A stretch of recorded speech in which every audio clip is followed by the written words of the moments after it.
창세기 22장은 여러분이 잘 아시는 대로 100세의 아브라함이 아들 이삭을 얻었는데 그 이삭을 하나님 앞에 번제로 바치라는 엄청난 하나님의 어쩌면 자가당착 모순적인 명령이었어요. 여러분 바꿔서 오늘 여러분에게 뭐 100세 얻은 아들 아니더라도 젊어서 낳은 자식일지라도 자식을 하나님께 바치라 그럴 때 그것도 번제라는 것은 목을 따서 피를 다 뽑아내고 가죽 껍데기를 다 벗기고 사지 양쪽 팔, 다리, 사지를 다 자르고 그리고 배를 갈아서 내장을 다 꺼내고 그래가지고 장작더미 번제대에 올려서 태워서 드리는 게 번제입니다. 아브라함이 하나님의 그 말씀 들을 때 하나님이 미쳤나 하지 않았겠어요? 하나님이 뭔가 실수하신다고 생각했어요. 그런데 아브라함은 22장에 보지만은 결국 믿음의 조상은 순종의 조상이었어요. 도저히 인간적으로 순종하기 어려운 것을 순종했기 때문에 순종의 조상은 믿음의 조상으로 하나님의 복을 받게 되고 그 아브라함에게 하나님 축복하기를 이 번제를 드린 후에 22장에서 한 얘기가 이제야 내 믿음을 내가 확인했다. 아멘. 저기 나가봐라 하늘의 별처럼 바다의 모래처럼 너 자작손선이 많아질 것을 말씀하시고 축복을 재확인하시는 놀라운 말씀이 창세기 22장이에요. 그래서 이 창세기 22장을 아브라함의 시험장이라고 우리는 통칭하고 있습니다. 하나님께서 아브라함의 믿음을 시험, 곧 테스트해 보셨다는 의미입니다. 그러니까 하나님이 아브라함을 시험한 거예요. 이 시험에 드느냐, 시험을 통과하느냐, 여기에 우리의 신앙의 성패가 달렸다. 축복과 저주가 바로 여기에 있음을 잘 보여주는 말씀입니다. 사람이 시험을 준비하거나 치는 까닭은 그 과정을 통해서 알아야 할 바른 해답을 숙지하기 위함입니다. 그래서 선생님들이 문제 낼 때 뭐 일부러 낸 게 아니고 이 문제는 중요하니까 이거 꼭 알아야 된다. 그래서 시험 문제를 내고 시험 다. 김규 기사님 맞습니까? 예, 선생님 출신이니까. 예, 그런 거예요. 하나님께서 아브라함을 시험하셨던 까닭 역시 시험 그 자체가 목적이어서가 아니라 그 시험을 통하여 아브라함이 반드시 알아야 할 중요한 사실을 일깨워 주시기 위함이었습니다. 그렇다면 아들을 번제물로 바치라는 하나님의 시험을 거치면서 아브라함이 얻은 해답은 무엇이었습니까? 번제에 쓰일 양을 하나님께서 이미 준비해 두셨음을 통해서 하나님께서는 우리 인간의 필요를 아시고 필요한 것을 예배해 주신다는 해답이었습니다. 아멘. 우리 결론을 보니 그렇게 알잖아요. 근데 결론이 있기 전에는 아브라함이 얼마나 시험 들었겠습니까? 누가 아들 달라 그랬어요? 하나님이 100세의 아들 주셔놓고 천사 세 사람을 대접했더니 내년 이맘때 네가 아들을 보리라 이름은 이삭이라 하리라. 얼마나 의의가 없으면 사라가 웃었겠습니까? 그리고 이삭의 뜻이 웃음 아닙니까? 웃었다는 거예요. 그래서 하나님이 주신 아들인데 안 줄 줄 알고 이스마엘을 양자로 삼았잖아요. 근데 또 아들인데 또 주신 거예요. 그리고는 장성해서 이제는 좀 쓸만하니까 또 갖다 바치래. 여러분 같으면 어떻게 하겠어요? 아만 하나님이라 그렇지. 하나님이 할 수 있는 게 아니니까 이는 하나님이 아니야. 이렇게 할 수 있는. 우리 생각은 그렇죠. 우리의 판단은 그럴 수 있습니다. 근데 참 아브라함이 대단한 것은 이 시험장의 시험을 이겨내는 것을 보게 되지요. 그래서 아브라함은 그 땅의 이름을 여호와 이레라 지었어요. 히브리 말 그대로 여호와 하나님께서 모든 것을 예배해 주시고 준비해 주신다는 의미였습니다. 이런 의미에서 창세기 22장은 아브라함의 시험장이라기보다는 오히려 여호와 이레의 장이라 부르는 것이 더 성경적입니다. 아멘. 동의하십니까? 아멘. 창세기 22장의 핵심과 주제가 하나님의 예비하심, 준비하심이기 때문이에요. 이것이 창세기 22장이 리브가라는 아이가 태어나는 것으로 끝맺고 있는 이유이기도 합니다. 저도 이 본문을 보면서 깜짝 놀란 거예요. 늘 저는 이삭을 바쳐서 거기에 순양을 준비한 여호와 이레 거기서 머물렀습니다. 근데 그 20원 다시 읽고 또 두 번째 읽다 보니까 마지막에 리브가의 출생을 얘기하고 끝을 맺는 거예요. 저는 공을 묵상했습니다. 왜 리브가가 태어난 얘기를 왜 했지? 리브가는 결국 25년이 지난 후에 아브라함의 며느리가 됩니다. 이삭의 아내가 되는 거예요. 아브라함을 번이를 바쳤는데 죽을 뻔했는데 아들이 다시 살아났습니다. 여호와 이레로.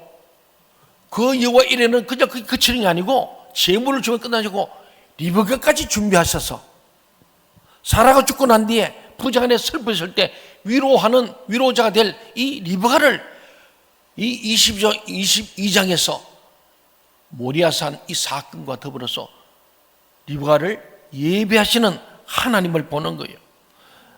하나님께서는 아브라함과 이삭을 위해서 25년 전부터 리브가를 예배하신 여호와 이레 하나님이심을 재확인시켜 주시기 위함이었어요.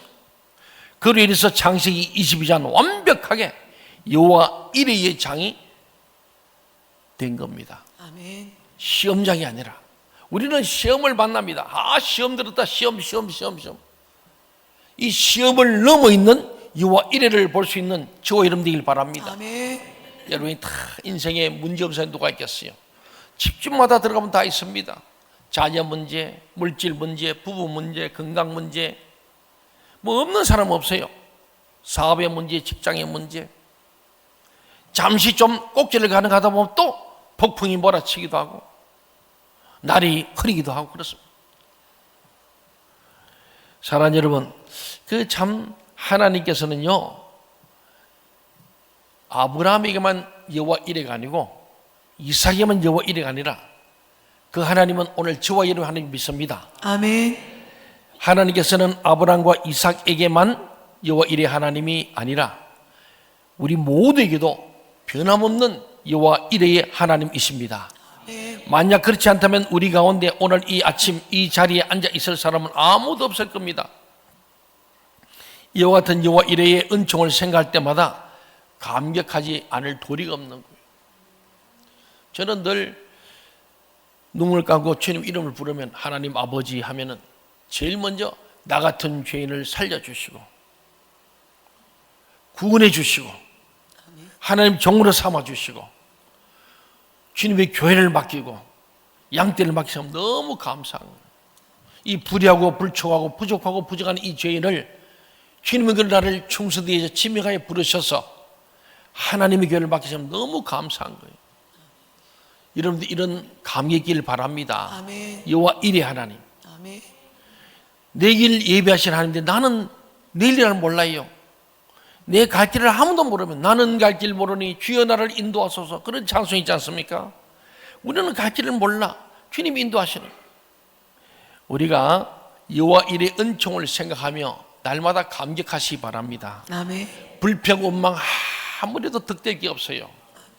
교만해도 소용없습니다. 그저 나 같은 죄인 나를 낮추니까 하나님이 더 높아져서 그 은혜가 더 큰 거예요. 아멘. 그래서 바울이 로마 6장에서 죄가 많은 것이 은혜가 크다 그랬거든. 아멘. 죄 많이 지으는 게 아니에요. 저 처음 읽으면서 죄 많이 지으면 은혜 많이 받는 것보다 죄 많이 지어야 되는데 이게 아니고 자기가 죄인 중에 죄인임을 깨달을수록 하나님의 은혜가 만극한 거예요. 아멘. 내가 잘나다 생각하면은 하나님 은혜가 그만큼 줄어드는 겁니다. 참 나 같은 사람은 하나님이 이렇게 은혜 주시니까 오늘 여호와 이레의 은총, 여러분도요 축복의 하나님을 기대하면서 현재 있지 않고 여호와 이레 주님이 내 길을 예비하심을 늘 기대하시면서 사실 바랍니다. 아멘. 내일 우리 또 노예가 있고 내일 저녁부터 3일간 또 공주 순복음교에서 나를 부흥사로 청했다니까. 참나 그 순복음 가면은 뭐 할렐루야 아멘 잘하니까 부흥이 쉽대요. 그래서 제가 편안합니다. 근데 얼마나 감사합니까? 내가 생각하면 너무 고마운 거예요. 또 이번에 이제 국회의원 선거 끝나면서 이번 화요일 날 여기서 우리 충남 지역 11분 국회의원 당선자들 축하 감사 예배를 또 드릴 수 있는 얼마나 감사. 2년 전에 도지사, 시장, 도의원, 시의원 당선자에서 감사 예배 드렸어요. 이게 우리 라마노시 참 복된 곳이에요. 그래도 국민들로부터 시민들, 도민에 뽑힌 사람들 우리 오시라 초청해서 우리가 축복기도 해주고 하나님의 뜻을 따라 정치 잘하도록 권면해주고 얼마나 좋은 일입니까? 참 우리 교회가 아산을 대표하다가 이제 충남을 대표하는 교회로서 참 좋은 일 생각하면은 하나님의 은혜여 여러분의 땀과 눈물의 기도가 헌신이기 때문에 가능한 줄 믿습니다. 그게 여호와 이레야. 이때를 위해서 주님께서 배방산으로 옮겨오게 하시고 그렇잖아요. 우리 교회가 저기 궁극도 있으면은 그것을 아무것도 못해요. 저보고 뭐 충남기도 총회 하란 말도 안 할 거예요. 예, 이렇게 교회가 큼지막하고 또 여러분이 계시니까 여러분들 백으로 제가 이렇게 자꾸 지도 자리에 서는 거예요. 이 여호와 이레입니다. 하나님 앞에서 우리는 늘 기억하기를 현재의 시험에 들지 말고 이삭을 바치러 갈 때는 그것을 부정기로 보는 하나님이 뭐 병 주고 약 주고 병 주네 뭐 그렇게 생각할 수 있잖아요.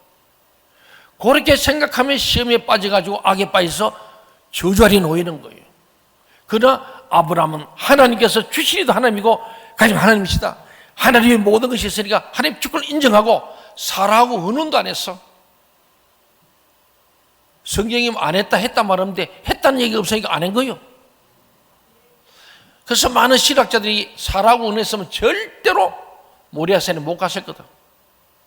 사라가 이삭을 야반 도주시켜버리든지 리브가가 야곱을 도망시키지 않습니까? 그런 흐름이 있는 거예요. 아브라함도 사할 길을 가면서 얼마나 고민했겠어요. 둘이서 같이 도망가 볼까? 아담하고 제 직분한테 숲속에 들어가면 하나님하고 모를 줄 알고 숨었잖아요. 인간은 아주 급한 오면 짧은 생각이 와가지고 머리만 집어넣고는 엉덩이 내놓고는 숨었다고 하는 건 똑같아요. 하나님은 아담아 내가 어디냐 보고 말씀한대.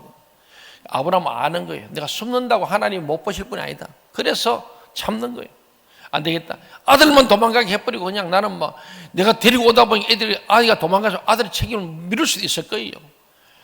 여러 가지 참 생각 많아져. 그러나 아브라함 믿음의 사람이니까 하나님 앞에서 또 조금만 신학적인 생각한다면 하나님 절대로 사람을 제물로 받지 않습니다.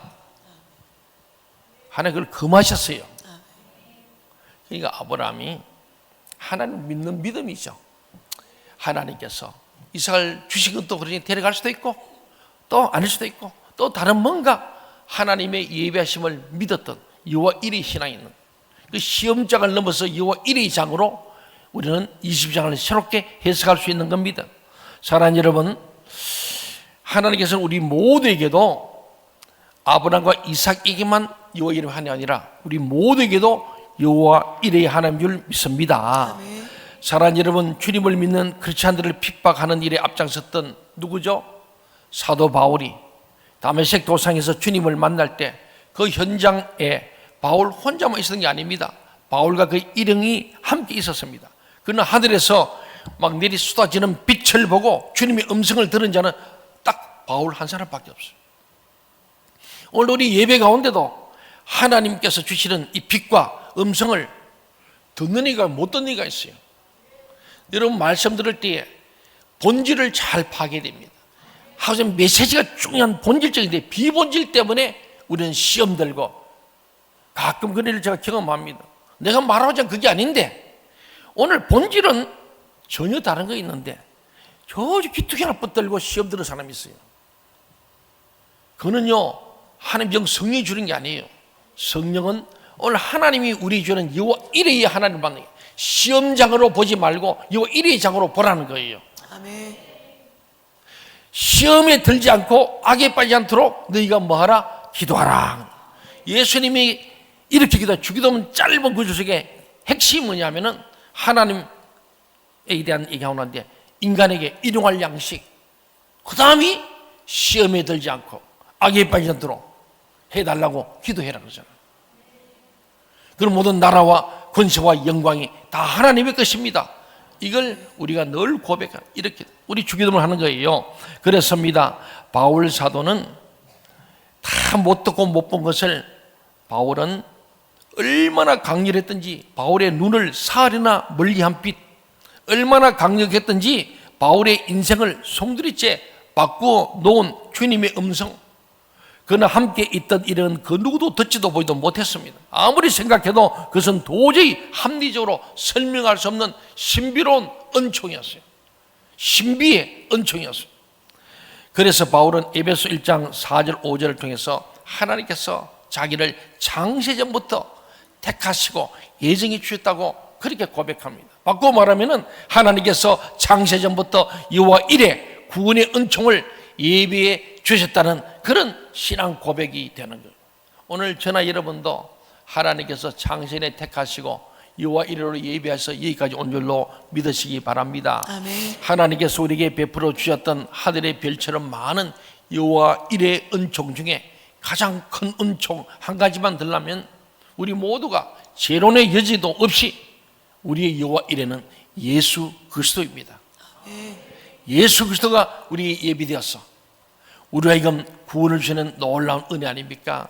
하나님께서 우리가 태어나기도 전에 예수 그리스도를 예비해 두셨기에 우리가 새 생명을 누리는 진리의 사람들이 되었고 오늘 이 자리에 앉아 있을 수 있게 되었습니다. 후에 사도가 된 바울은 이렇게 고백합니다. 사도행전 20장 24절에 보면 내가 달려갈 길과 주 예수께 받은 사명 곧 하나님의 은혜의 복음을 전한 일을 마치려면 나의 생명조차 조금도 귀한 것으로 여기지 아니하노라. 아멘. 이 보통 고백이 아니에요. 제가 좋아하는 선구 중에 하나입니다. 어쩌면 가장 좋아하는 선구예요. 내가 달려갈 길이 뭐냐? 주 예수께 받은 사명을 감당하는 거예요. 오늘 저랑 여러분이 우리 달려갈 앞으로의 인생길은요, 주 예수께 받은 사명을 감당해야 돼요. 그 다음에 주 예수께 받은 사명이 뭐냐? 곧 하나님의 은혜의 복음을 증언하는 일을 마치라는 거예요. 아멘. 저나 여러분이 다 하나님의 은혜의 복음을 증언하는 일을 마쳐야 하는 거예요. 아멘. 그게 우리 달려갈 다 달려가는 거예요. 그러기 위해서는 나의 생명조차 조금도 귀한 것을 여기게 한다. 이 생명도 주님 앞에 드리는 그무한 필요. 그런데 우리는요, 왜 시험이 드느냐? 자존심 때문에. 생명을 바쳤는데 무슨 자존심이 있어요? 그래서 바울사는 나는 날마다 뭐한다? 죽노라. 나를 쳐 뭐한다고요? 복종한다. 날마다 나를 쳐 복종하고 내가 죽는 거예요. 죽어야 사는 거예요. 아멘. 내가 안 죽으니까 시험에 드는 거예요. 하나님께서는요, 우리의 삶 속에 별의별 사람 다 만났는데 그것도 여호와 일의 한 방편입니다. 여러분 까닭없이 여러분을 괴롭히는 사람이 있을 수 있어요. 그것도 여러분에게는 여호와 일인 걸 알고 시험을 잘 이겨내길 바랍니다. 아멘. 시험 넘어 있는 축복을 바라봐야 돼요. 아멘. 우리가요, 신앙생활 할 때 믿음으로 살아야 합니다. 아멘. 우리 믿으면 한 영광을 볼 것을 바라고 믿고 가야 돼요. 영광을 바라보면서, 믿음이 뭐냐? 믿음은 바라게 될 세상이야. 아직 내 영광을 못 받는데도 그 영광을 바라보면서 믿음으로 가는 거예요. 아멘. 그게 여호와 이래요. 왜? 주님 내 길 예비하시네. 아멘. 주님 내 길 예비하시네. 좋은 길 축복을 인도할 줄 믿습니다. 아멘. 아브라함은 이삭을 바치할 때 순양으로 제물을 준비할 뿐만이고 리브가라는 아내 며느리를 25년 전에 미리 준비한 것을 22장 끝머리에 탁 암시하는 사건을 보면서 하나님은 우리는 상상도 못하게 여러분 앞길을 예비하시고 아멘. 여러분 자녀의 앞길을 예비하시고 아멘. 우리 교회와 이 민족의 미래를 예비한 줄로 믿습니다. 아멘. 그렇습니다. 그래서 바울은 그 놀라운 은혜, 자기를 위해서 예비한 예수 그리스도, 그렇잖아요. 사울을 바울되게 하려고 다마스커스의 부활의 주님으로 영으로 나타난 이 놀라운 여호와 일의 사건 때문에 그 앞에 꼬꾸라져서 사흘 동안 눈을 못 뜨고 그 인생을 송두리째 바꾸었던 놀라운 변화의 장소, 터닝 포인트가 다마스커스 아니겠습니까? 하나님께서 우리가 태어나기도 전에 예수 그리스도를 예비해 두셨기에 우리가 새 생명을 누리는 진리의 사람들이 되었고 오늘 이 자리에 앉아 있을 수 있게 되었다는 사실을 우리는 기적으로 생각하고 감격해야 될 줄 믿습니다. 아멘. 그 하나만으로 우리는 항상 기뻐하고 쉬지말 기도하고 범사에 감사하게 될 줄 믿습니다. 아멘. 이것이 그리스도 예수 안에 있는, 그랬잖아요. 진짜 예수 믿는 사람이라면 항상 기뻐하고 심을 기도하고 범사에 감사하는 것, 이것이 너희를 하신 하나님의 뭐라고요? 뜻이다. 우리 하나님 뜻이 뭐냐? 뜻이 뭐 거기도 있어요. 성경이 정확하게 문자적으로 이것이 하나님의 뜻이다. 그리스도 예수 안에 있다면, 예수 믿는 사람이라면, 진짜 목사, 장로, 집사, 권사, 그렇지 않으라는 이름을 가있다면 항상 기뻐하고 심을 기도하고 범사에 감사하는 것이 하나님 뜻인 줄로 믿고 그렇게 사는 것이, 왜? 이와 일의 하나님을 믿을 때, 그것을 진심으로 확신할 때 우리 현재의 고난은 장차할 영광과 비교할 수 없는 알고 현재의 고난 시험장을 넘어서 여호와 일의 장으로 나아가게 될 줄로 믿습니다. 그렇습니다. 사도 바울은 정말 그 놀라운 감격 때문에 하나님의 가장 큰 여호와 일의 은총이요 기류의 생명이신 예수 그리스도를 증언하는 삶에 자신의 생명을 조금도 귀하게 여기지 않는다고 생명을 걸어버리는 거예요. 이 하나님의 은혜의 복음을 전하는데 생명을 바쳐버리고 생명을 거는 거예요. 저는 늘 이 본문의 말씀을 참 좋아하면서 묵상합니다. 나는 정말로 내가 달려갈 길, 주 예수께 받은 사명, 곧 하나님의 은혜의 복음을 전하는을 마치려면 내 생명조차 조금도 귀하게 여기지 아니하는가? 그저 내 묵고 살려고 내가 목회하는가? 라는 자문을 많이 해봅니다. 오늘 여러분도 마찬가지 똑같은 그리스도인으로서 바울 사도처럼 여호와 일의 은총이신 예수 그리스도를 증언하는 삶에 생명을 걸었는가? 라는 겁니다. 그와 같은 삶만이 여호와 일의 은총으로 함께 하시는 하나님 아버지께 보답하는 길일 뿐 아니라 예수 그리스도를 목적으로 하는 삶에서 이탈하면은 인간의 삶은 불신자와 아무런 차이가 있을 수 없음을 바울은 정확하게 인식한 거였어요. 그래서 그는 날마다 나를 쳐 복종하고 내가 날마다 죽는다는 거예요. 안 죽으니까 자꾸 올라오는 거예요. 올라와서 이 하나님의 이 놀라운 은혜를 자꾸 까먹어버리고 내가가 자꾸 나오는 내가가. 바울이 얼마나 똑똑한 사람이 잘난 사람 아닙니까? 자꾸는 그 나중에 그러잖아요. 내가 배웠던 모든 그 학문과 지식은 배설물로 버린다. 대단한 얘기입니다. 자기 포기 내려놓으면 완전 권리 포기예요. 포기하고 또 포기해 또 올라오니까 또. 그래 하나님이 자기의 육체의 가시를 주셨는데 뭐 그에 대해서는 학자들이 여러 가지 얘기 있습니다. 안질 눈병이다, 위장병이다, 간질병이다, 그런 얘기를 합니다. 그런데 아마도 대다수는 간질일 거겠다. 눈병이나 위장병 겉으로 잘 안 보여. 그런데 간질병 때문에 사람들 앞에서 그냥 자빠져가지고 뭐 눈이 휘떡 돌아오고 거풀불능 이러니까 얼마나 이게 큰 육체의 가시입니까? 이게 박 목사만이 간질병이 있어가지고 주일 설교하다 갑자기 휘떡 뒤집어 이러면 이거 어떡하겠습니까? 이거? 그러니까 이게 그걸 위해서 기도를 그렇게 많이 했는데 하나님 응답하지 않더라. 네 은혜가 내게 족한 줄 알라. 그 자기를 교만하지 못하게 하시는 하나님의 여호와 일의 축복이라는 거예요. 간질병은 우리 불액인데 그것이 여호와 일이라는 거예요. 그래서 결코 바울이 교만해서 버림받거나 멸망하지 않도록 하나님께서 안전장치를 꼽아놨다. 여러분이도 때로는 원치 않는 우리의 가시가 있을 수 있어요. 그것도 하나님께서 주신 여호와 이름을 알고 도리어 감사할 수 있는 저와 여러분 되기를 간절히 소원합니다. 아멘. 우리 자신 역시 그처럼 변질될 수밖에 없습니다. 주님의 증인이 된다는 것은 주님을 본받아 사는 것을 의미합니다. 그렇지 않아 이 근본 목적을 상실하면 그가 누구이든지 상관없이 그는 오직 먹기 위해, 더 많이 먹기 위해, 더 잘 먹기 위해서만 존재하는 짐승과 아무 차이가 없게 됩니다. 오늘 본문을 통해 주님께서 말씀하는 거예요. 오늘 본문인 요한복음 4장 35절 같이 한번 읽어보겠습니다. 시작. 너희는 넉 달이 지나야 추수할 때가 이르겠다 하지 아니하느냐. 그러나 나는 너희에게 이르노니 너희의 눈을 들어 밭을 보라. 휘어져 추수하게 되었도다. 예, 여기서 휘어졌다는 것은 좁게는 흰옷을 즐겼던 사마리아인을 가리키지만은 넓은 의미로는 영적으로 백지 상태인 불신자들을 가리킵니다. 휘어진 불신자들이 가득하다는 거예요. 그리고 추수는 그들을 주님 앞으로 인도해내는 행위를 말합니다. 소위 전도죠.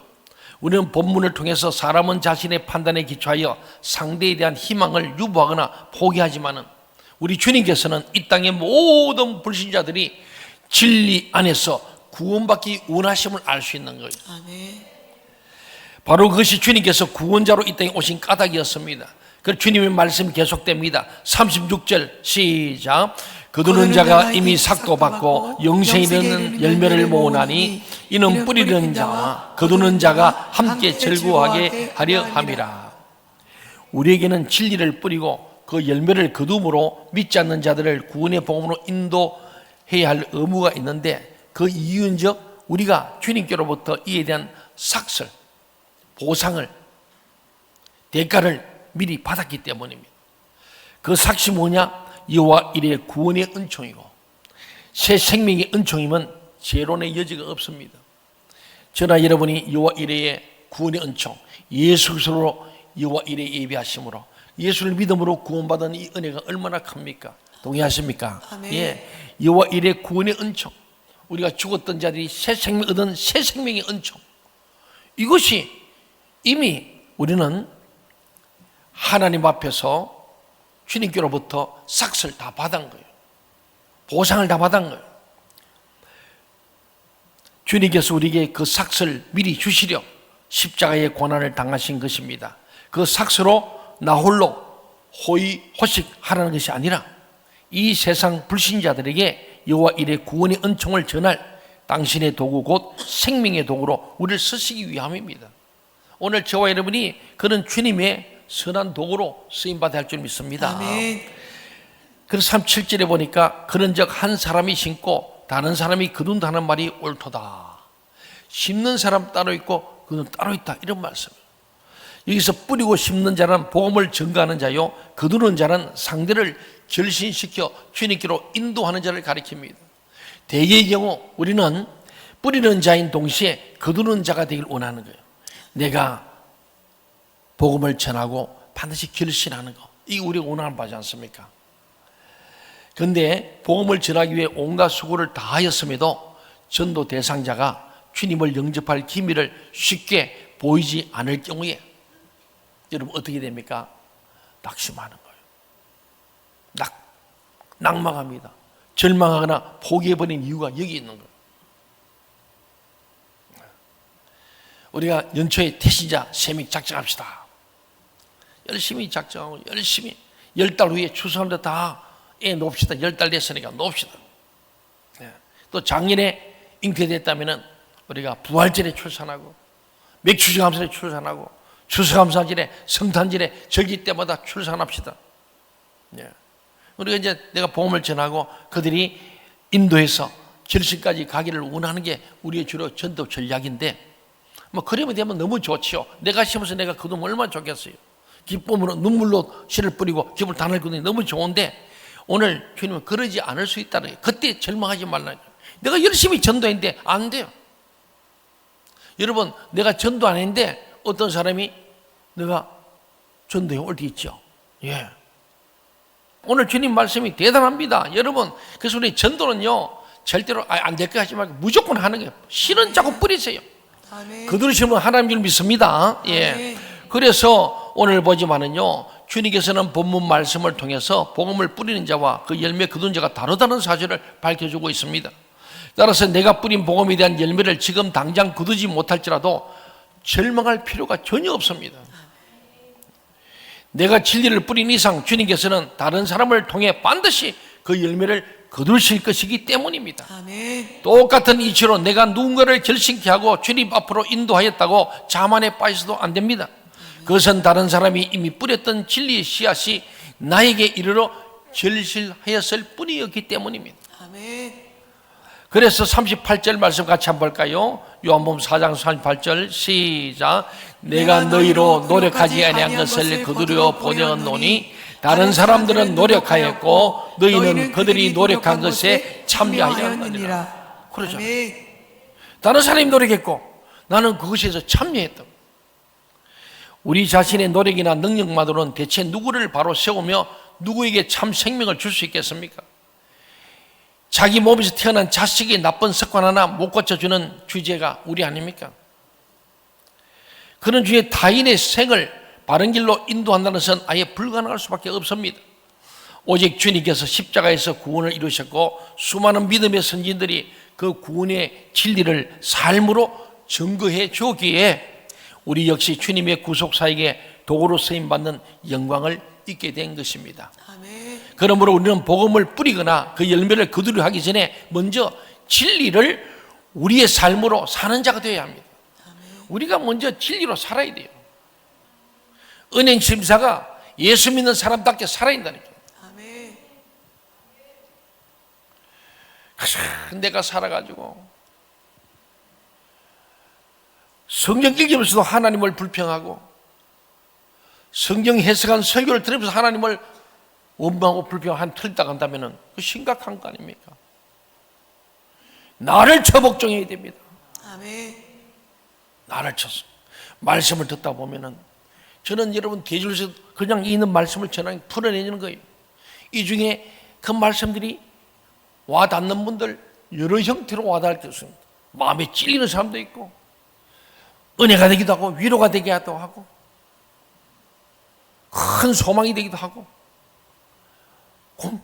고민한 문제가 풀려지기도 하고 그럼 이래서 막 전도 열심히도 안 되는 거야. 막 속이 상해가지고 막 포기했는데 말씀을 보니까 그 때문에 속 살 게 아니구나 하고 위로받을 수 있고 진리 깨달을 수 있는 거예요.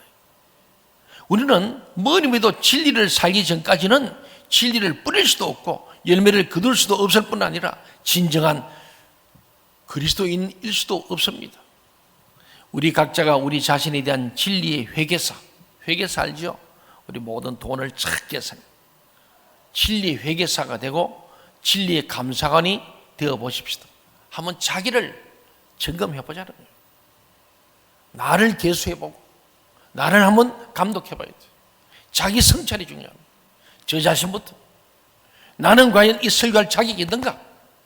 자신의 회개사, 자신의 감사관이 되어 그 결과를 토대로 해서 여태까지 어떤 삶을 살아왔던 지금부터 주님 안에서 진리를 뿌리고 진리의 열매를 거두는 진리의 삶을 살아갈 수 있기를 간절히 소원합니다. 아멘.